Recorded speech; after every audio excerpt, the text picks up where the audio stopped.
¿Tu estufa de pellets hace ruido? 4 razones por las que tu estufa de pellets hace ruido. El ruido en una estufa de pellets puede ser un indicador de desgaste mecánico o mantenimiento inadecuado que compromete su eficiencia y seguridad. 1. Componentes mecánicos desgastados. Con el tiempo, las múltiples partes móviles de una estufa de pellets sufren desgaste.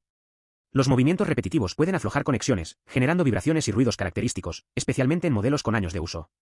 2. Problemas de nivelación. Una instalación desnivelada o un desplazamiento gradual de la base puede provocar desequilibrios mecánicos. Esto se traduce en vibraciones y ruidos que indican un funcionamiento irregular del equipo. 3. Acumulación de suciedad. La acumulación de residuos obstaculiza el movimiento mecánico de los ventiladores, generando rozamientos metálicos y sonidos que revelan un mantenimiento deficiente. 4. Escaso flujo de aire. Un flujo de aire comprometido, particularmente en el intercambiador de calor, puede producir sonidos similares a una aspiradora obstruida. Esto no solo genera ruido, sino que reduce significativamente la eficiencia térmica. Recuerda, el ruido en tu estufa de pellets es más que una molestia. Es una señal de que tu equipo necesita atención profesional.